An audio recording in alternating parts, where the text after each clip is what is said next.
What's good, YouTube and Twitch? We have a, I believe, undefeated match here. We have Zack, Zack Jenkins versus Jarrid Centimore. Should be a pretty good match, considering they've made it this far in the tournament. I'm going to make sure on those records for you guys as we kick this one off. And let me tell you which duelist is who, as we had a bit of conversation. Jarrid is Jar Jar, so J&J, and he's starting us off with a pot of duality. And Zack Jenkins is ZM, so ZMJ12, so the Z and J, I believe, for his name.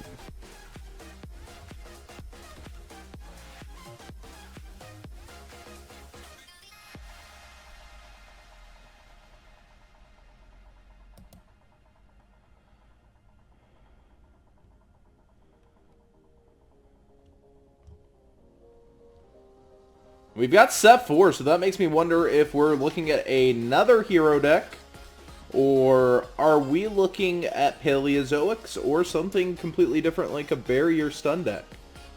How long have I been streaming for? I just restarted. You are the first one in here, Ghost Trick Gillet. And we should have Juan versus Thomas Pham up later. Let me know if the music's a little loud. So we do have heroes definitively on one side here. In E-Call, what kind of heroes is up to be seen, but totally awesome heroes are very, very popular in our tournament so far.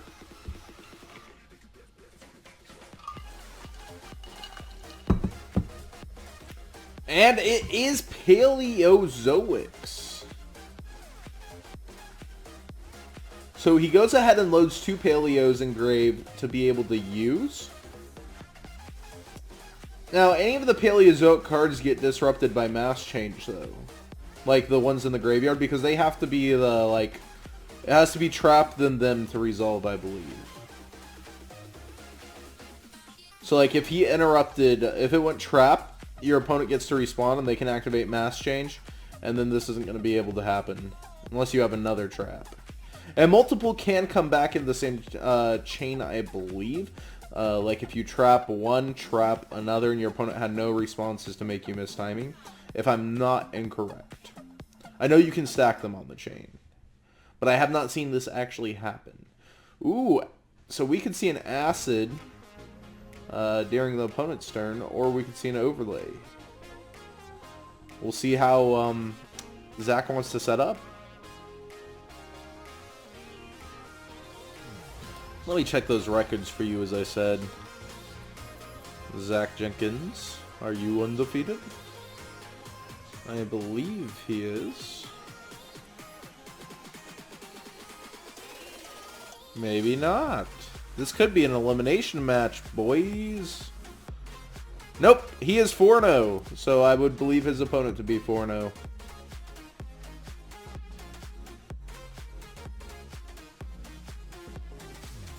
Ooh, the Maximus Cockroach, popping off right now. So we waited that time for a consideration of a response, and he said if you want to go any further this turn, you've got to go through Max C. Interesting. Because the Dark Claw special summon will still rip that card from hand. But you're also trying to play around that Dynamiscus since there's cards in hand.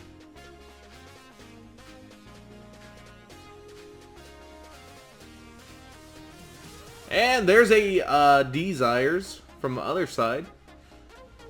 No reaction, so we've got a pretty even game here. Both players have resolved Desires. And if he wants to go attack and then mass change, it's not the worst, but then Dynamiscus is live. Yeah, so he isn't just going to attack and force that damage and try to force a trap and the bring back and all that good stuff. So we'll see if there's a Wabaku and a bring back here. Yes, there's a Wabaku.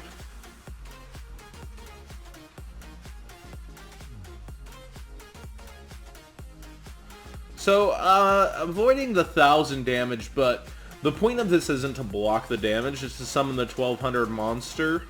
Ooh, there's the mass change, which is going to prevent that summon that I was talking about. So, he would need to chain another trap and another paleo to his trap, with no response, I believe. And that Max C is going to trigger Dark Law's effect for this turn.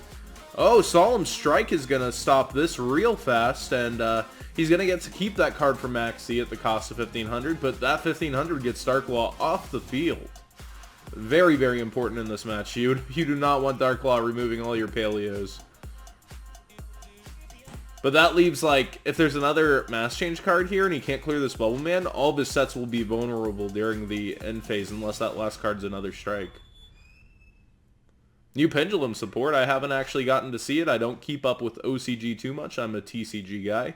So it may often sound like I'm behind the times when new sets come out and catching up, but I do my best. I do like hearing about it, though. But it's often easy to get things mixed up when everything's word of mouth and relayed to you. You end up missing things as well. Gotta read it for yourself, Duelist. So here's a Reckless Greed. If there's no chains, he's going to be able to summon his guy and draw 2 here. Looks like there's some considerations. And there is a self-chain. So this is going to resolve with Pikaya coming back. I believe that's his name. Yes, it is Pikaya. And going to get that draw too. So he's plus twice. Ooh, Swap Frog is going to come out by pitching Duke Frog. This is going to put Totally Awesome into play. So if he wants to do something with this Bubble Man, he may need to do it sooner than later, unfortunately, for Zack here. Now Rodentonen is loaded with Banish Targets Engraved.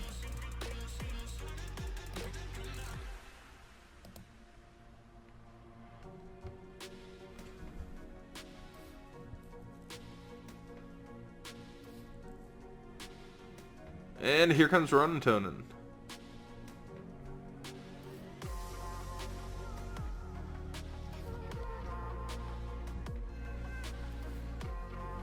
So what is Jarrid doing? He's making Opabina, one of the strongest monsters in this deck. He can activate his Paleos from hand and search them out here. And he goes ahead and gets Olenoides. Olenoides? I don't know how to say that one, maybe. I'd have to read it again, but it flashed and went away. How do you enter our tournaments? Good question. As each of these wrap up, a new pinned topic will happen in the Zodiac Duels Facebook down below. If you're new to the Zodiac Facebook, sometimes it takes a while to get accepted, usually about a day at worst. We let the queue kind of line up and look for scammers off the scam list and pick them out. So you have to not be a scammer in the community, so only good duelist. And you get to play for free. All you have to do is make the post and be one of the first 128 or 256, depending on how many. Shnogi, I'm doing pretty good. Swap Frog gets to come back down here again.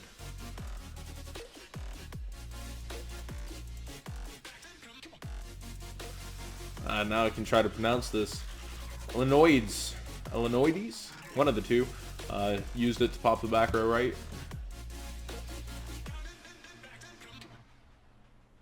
Wings could have been pretty strong. It would have given Bubble Man double life. And here comes Rodentonen back again, getting these free Xyz over and over. This time I'm imagining he'll Tree Toad or something else surprising. Totally Awesome does appear. So with only one back row, this Bubble Man's pretty defenseless. There's not really anything that can activate because it'll just get taken and negated. There's a Rodentonen for that free tribute also.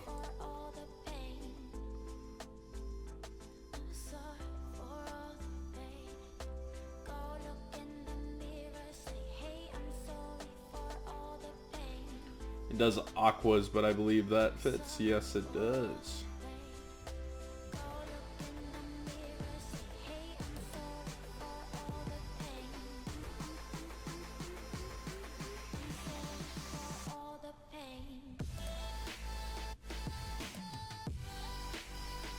Dupe Frog popping out.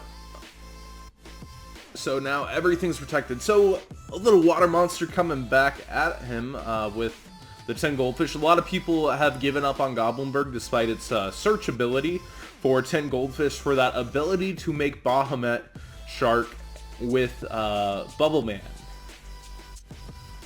And there is that Bubble Man we're talking about. So the overlay, if it's safe through these back row, will make a shark big enough to be able to get over all these monsters.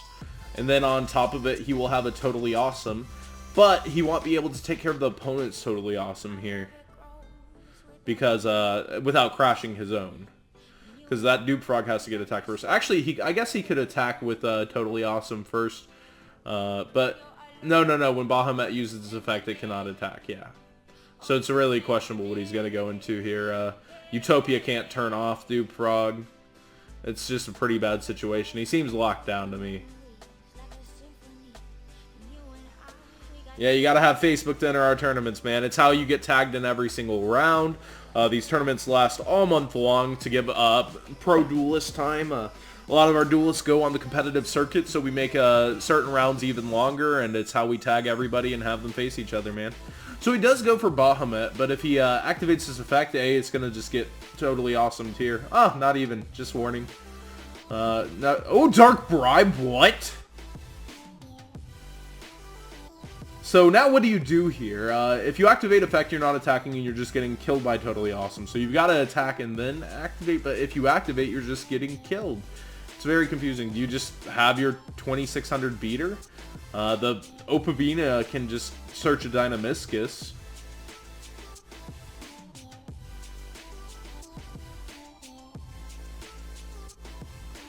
Yeah, the fact that even though it takes waters to do, because of Norden, the fact that every single rank 4 deck kind of has access to Totally Awesome is a pretty big problem.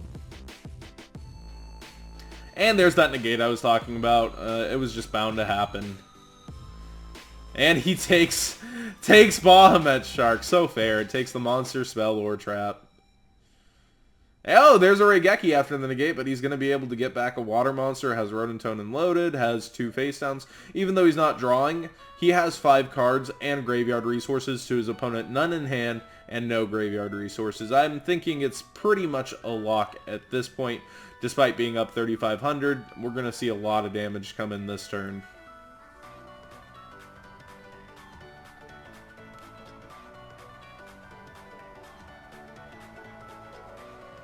Rodentonen coming on back.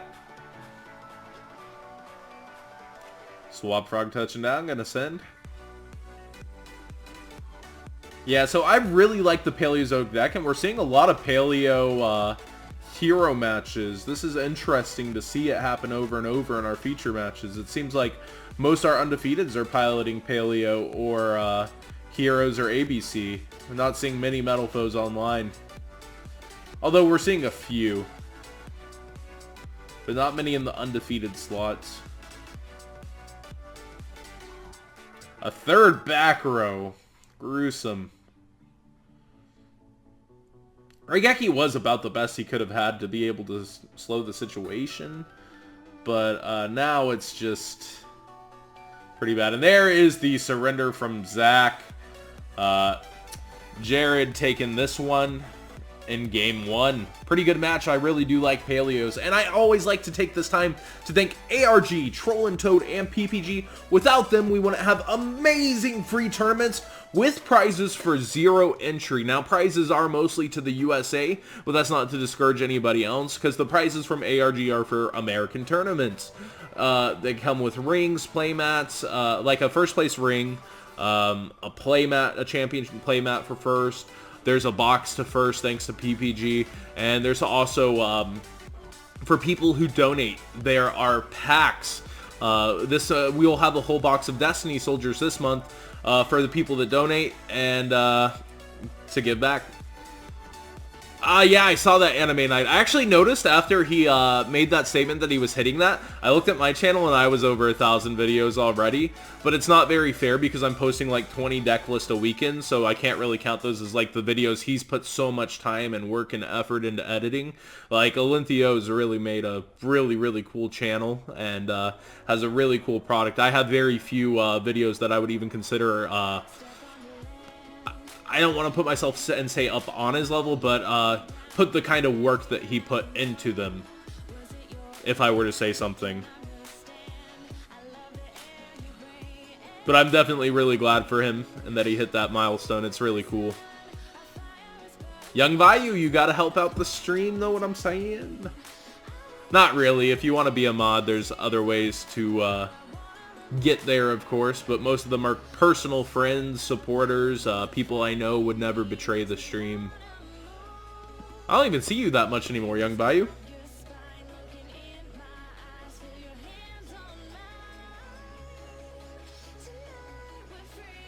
I really like his skit. I told him to start doing more skits, and I could tell he wants to so bad in this video, but he's just talking about like time, and time is the crusher for a lot of Yu-Gi-Tubers. Luckily, I'm able to do stuff from home. And we start off with a hero lives. So, this hero trying to live by paying half of the life points and gonna search out the mass change. Dark Law definitely loaded for turn 1. How many sets are gonna happen? And Denko's only game against Paleos. Really good against them, but hard to side in hero since you're depending so much on your summons. Ooh, 10 goldfish on top of this though. So if there could be a Denko there, that'd be sick. But no, it is a Bubble Man. So we're likely going to see Bahamut totally and Dark Law end field here with something else perhaps. Yep, there's Jack Shark, as Yugi No would say.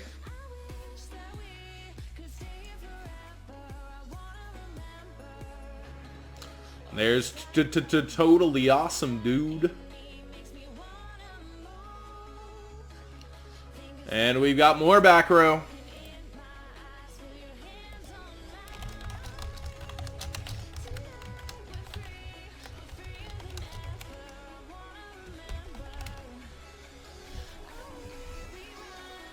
And another feature rare to go. Juan versus Tom. Tom do your mom from House of Champs Zone. So here we have the mass change popping off during the opponent's standby or draw phase. This way, the Dark Law will come out and he'll get a Bubble Man to hand for free resources out the deck. Ooh, this Maxi early is very smart because now the Dark Law has to decide if it wants to rip a random card from Maxi or wait. And I think you go ahead and rip. The Maxi is 1-for-1 replacing, and then the -1 happens here despite not activating it on any other cards. Against Paleos, I think you go ahead and do it, but I guess it's not happening on that. Unless I missed something, I believe Dark Law could have activated. There's so many other things that you want to be fearful of, but I guess there's other things that could hurt the Dark Claw. I don't know. I think I ripped there. Kaijus could happen. Kaijus happen, man. Alright, if this Bahamut gets its effect again, there's going to be 2 Toads and a Dark Claw. That's some problem even for 4 back row. Because you don't activate till it's forced. And even if there's strikes, like, oh, there's a Wabaku early trying to force the first Toad. Do you let that rock? I don't know. Because a strike can shut down the second, and then the other traps are real. So it looks like he lets it rock because of that situation. Now if he activates Bahamut and there's a strike, there's another card gone, and now Toad only has to take down one of these cards. You can also attack Fear Free and kind of see if it's a Dupe Frog or a Ronin Totem. But there could be a Quaking if there is a strike on the Bahamut. A lot of possibilities happen with these back rows. You've got to kind of read, is there Quaking, is there Strike, how much is there? So, yeah, it's definitely right to activate Bahamut here because then you have 2 Toads. And, but if there's a Quaking Strike here and he attacks into all this, the second Toad can't try to negate the Mirror Force. We've got set, so he is setting up defense. It's likely Bubble Man.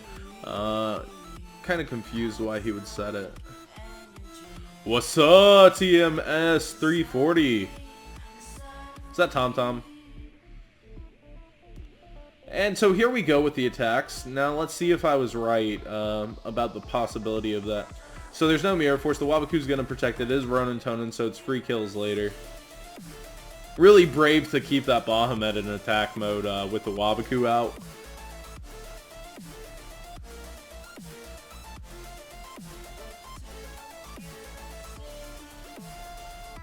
You don't put the Toads in defense for sure, though, with that 0 defense.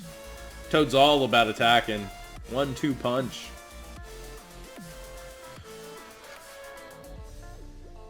Wabaku is really good in these decks, actually. It's preferred to Roar because it can activate during either player's turn, allowing your traps to activate on either turn and being able to Xyz on either turn with your traps.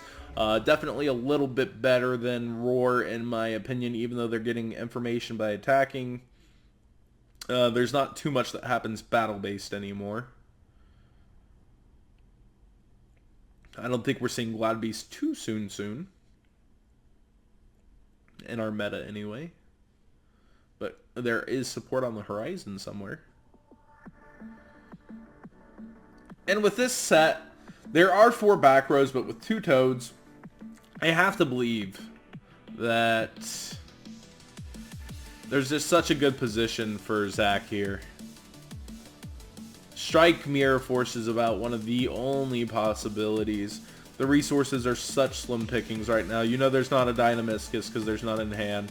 If he tries to, say, activate a Jarrid, ooh, Wabaku again, trying to live really hard here. I think you negate and get a rank 4. Oh, no negate. Okay. See, my thought process here is you use Totally Awesome negate, and 1's fine. And you try to get him to react something else to that Totally Awesome, probably not going to happen. But that clears you room to have a Totally Awesome, a rank 4, and I think that's really good, especially to start attacking with a Utopia that can't have Mirror Force cards activate on it. Would have been really good. And it's another Ronin Tonin, so this allows for, thanks to both these being flipped up, it allows for an extra deck monster to get summoned soon. Let's see here. If he goes into something and keeps all the materials and makes a Downard, it's bigger than any of his opponent's monsters. That's interesting. But it can't stay bigger. Oh, excuse me. Hey, thanks for that follow. I probably have the, yes I do, the screen in front of the alerts. I'll try to get it down in time. Oh, I barely missed it. I'm sorry. I have to pull up a new screen a lot because of how it's working with Twitch lately, Yugioh Pro, because the frame rate changes and it'll save the region at the frame per second. So each time I load it, it's not clicking with it.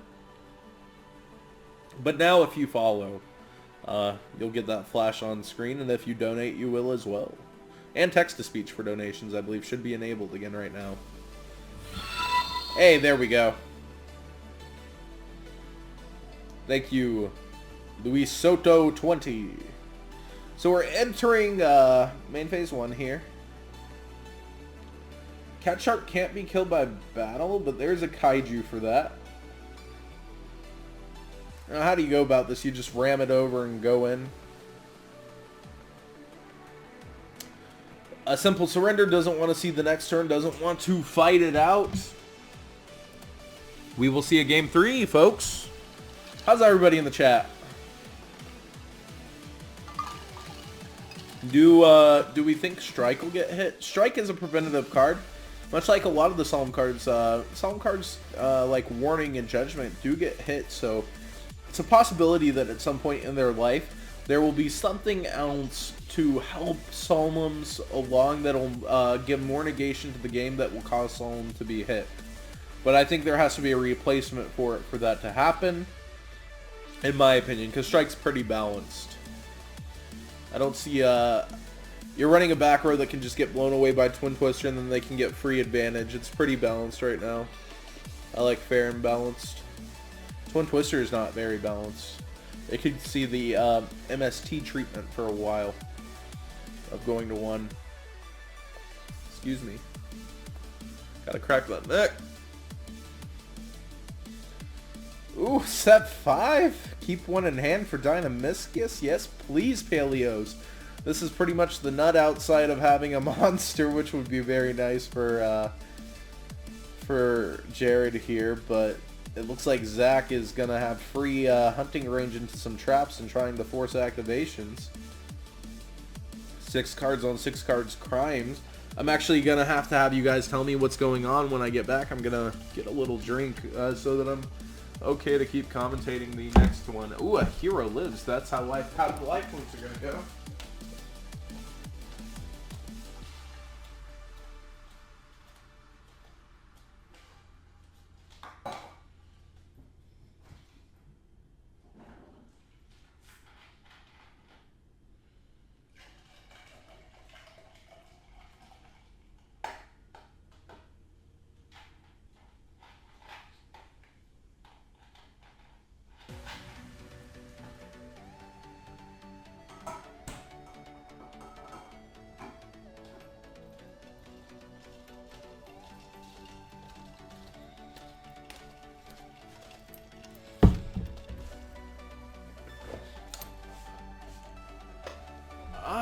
Something happened to the first hero lives? It appears so. Oh, it looks like there was a mass change bubble man. The greed there. That is a little greedy. Ooh, Steve Reich. All these life points going down the drain. Dynamiscus and Strike. Ooh, but there's Desires. Well held. What up, Badoofus?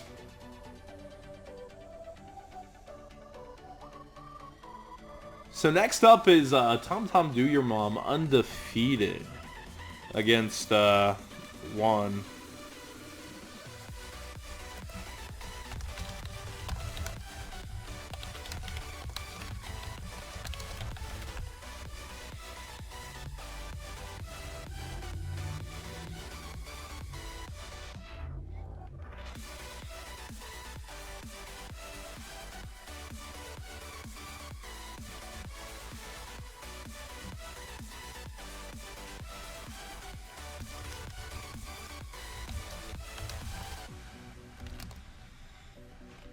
Man, the setup was real on both sides, huh?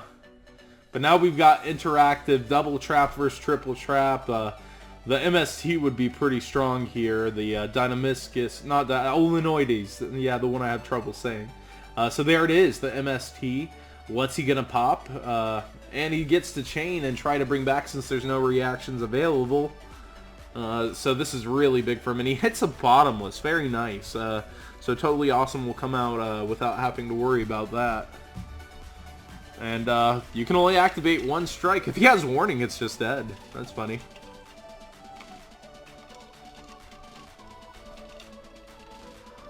How do you lose 6,000 life points turn 1 besides Dice Jar?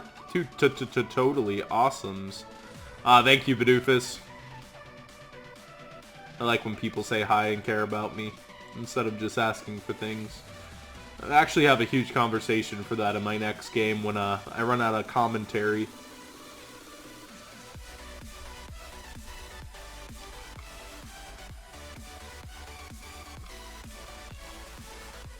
I may just make a whole video on it. It's not about me specifically. It's about why people think pro players are kind of mean. And I'm going to say the pro players half on it. Because pro players aren't really mean.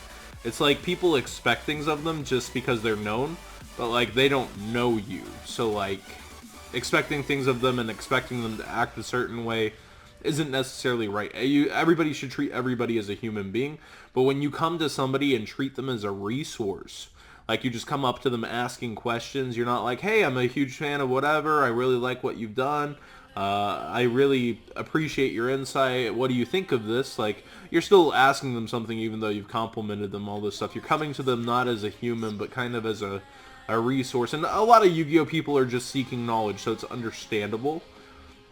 But when you get approached that way over and over and over and over, it really wears on you, even for like a tuber. Like, I rely on the community and it wears on me. I can only imagine how it wears on like players who don't even like want that attention. So the Zero defense is going to get smashed through unless there is a Mirror Force card.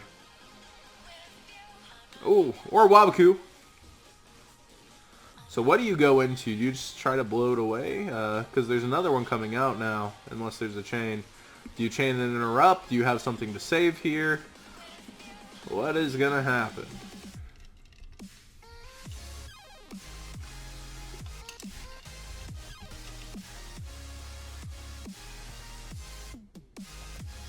I really love this cup, by the way.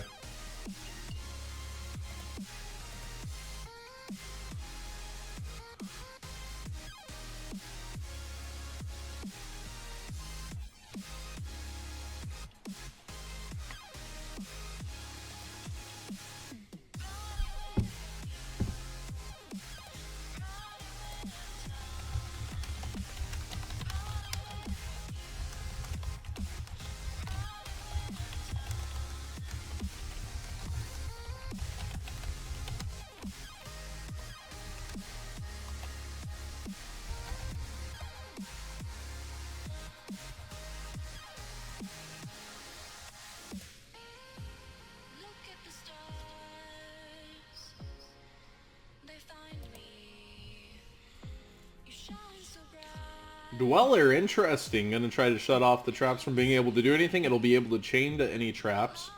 But, oh, warning, you are left with no defense unless you can get out a Bubble Man in defense mode. Bubble Man's actually surprisingly beefy versus these traps, the 1200 defense. Pro players' lives matters. Okay, so being considered a pro, in my opinion in Yu-Gi-Oh, there's a very hard definition because pro means professional, you're able to make a living. Nobody's doing that in Yu-Gi-Oh off of the Yu-Gi-Oh tournaments. But the term in Yu-Gi-Oh would be used to have done very successful in your overall career or in a period of time where you were a player. Like, I'm no longer, I'm not a professional right now. There was a stint where I was. Like, it's that way for a lot of people. Like, you know, I do different things now. I do coverage. Ooh, gonna hit that totally awesome out of the park, but at 2,000, it ain't looking very good. Ooh, we get a look through that extra deck. Whoa, running main decking with cherries. A little bit of insight there. Ooh, laying on that 100 attack, but there's gonna be an overlay probably for that 2,000 finish. What's his name is 2,000, right? Or maybe not. Yeah. Centuria. And that's all she wrote, I believe. Unless there's some spicy mayo. And there we have it. Zack going down to Jarrid Centimore. Zack Jenkins put up a very good fight, but Jarrid taking this one down solidly. I hope you guys enjoyed this video. Please thumbs up this video to show your support. And please check out VanCole40 for Cardfight Vanguard, MCole Games for miscellaneous trading card games, and No Limit Gaming for a brand new series of Yu-Gi-Oh videos. Thanks for watching.